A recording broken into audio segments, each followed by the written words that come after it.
Let's face it, huh? Face what? We're all gonna fail one day. Yup. I've come to the realization that What? I may have just failed today. And what are you gonna do about it? I might just fail tomorrow. I'm gonna bring this shit to another level. Then do it. Dance with the devil. Dance with the gods. Yo, it's Cage with Into the Pats for the Tatorials and the sessions. I just wanted to brush up on a couple of things before we get started with the Tatorials and all the questions and concerns and comments coming in regards to sanitation, cross-contamination, and sterilization. This isn't a bragging session, but I just wanted to let you know that I am a EMT, a first responder. Was in the law enforcement side of things for a long time. Served in the U.S. Air Force on the Spec Op team, para-jump, para-rescue, and SEER teams for over 10 years. So I do have extensive knowledge in cross-contamination, bloodborne pathogens, any contaminants. I could even amputate your leg or give you a central line.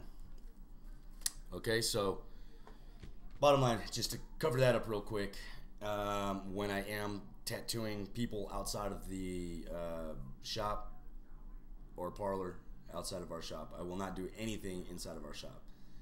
That's just the way that it goes. This is an off type thing that has nothing to do with business and everything to do with Tatorials. And In Too Deep is not the name of our shop, of course. My name is Cage, but I just wanted to clarify some things up, and stay tuned. I would like your feedback and advice, and we'll get that going. A couple of insights about the biggest thing that you have to worry about out there right now, and this is everywhere. It used to be a community, it used to be a situation. MRSA was a situation that was contained within the realms of hospital environments or prison environments. Now it's CA-MRSA, Community Associated MRSA. MRSA stands for methicillin-resistant Staphylococcus aureus. Now, what it is, it's a version of staph infection, but it's resistant to your penicillins and amoxicillins. It's very dangerous. It will kill. It's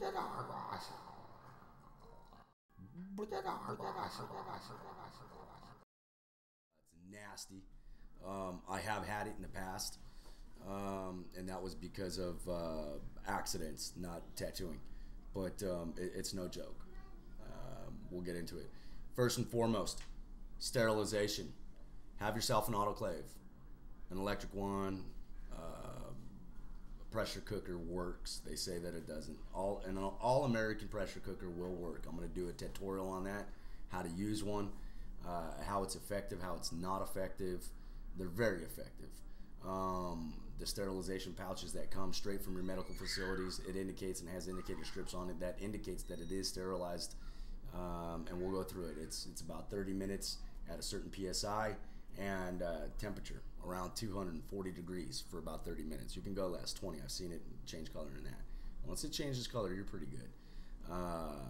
But as far as that, listen, MRSA's no joke, and it doesn't matter if you're taking the needle out of the package. Sterilize those needles, because you don't know where those needles have been, even out of the package.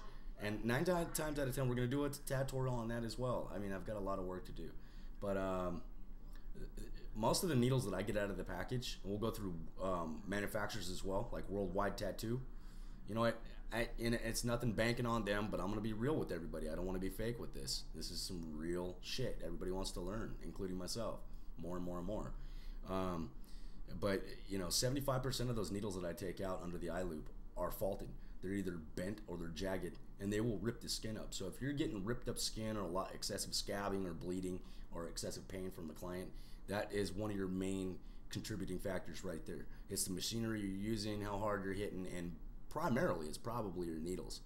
And I will go and I'll show you what I'm talking about. As far as sterilization, just a little thing on gloves, latex. You know, I use whatever, you know what I mean? I don't use the black latex gloves. You know, they look cool. You see all the artists using them. Here's the deal. You can't see the blood. You know what I mean? So how do you know where you're contaminating if you can't see the blood? That's just my thing. Maybe it's no big deal, but to me, I'd rather see what I'm working with on my hands. So I can take it on, take it off. Let me show you how to take on and take off gloves. This is how you put on a glove, okay? Put it on, wipe it. Put it on, pop it in, pull it down, scrunch it down. Work like that. Now when you want to take them off, real easy. Thumb, grab it with this hand.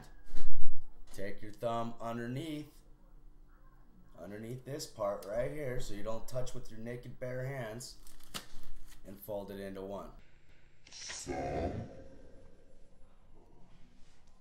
grab it with this hand. Take your thumb underneath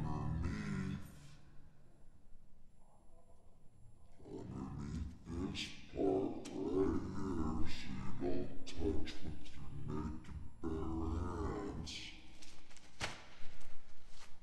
one. And put it into a contaminated bio bag or container. Okay, so that's how you do that. Now, as far as latex versus anything else, you know what? Do latex. If they're gonna get a tattoo and they're allergic to latex, whatever. I'm not using the shitty little blue, rubber ones. I just can't work well with them. I'll ask the person, hey, have you ever had an allergic reaction to latex? No. Usually if they're dudes, you say, have you ever had sex with a condom? Yeah.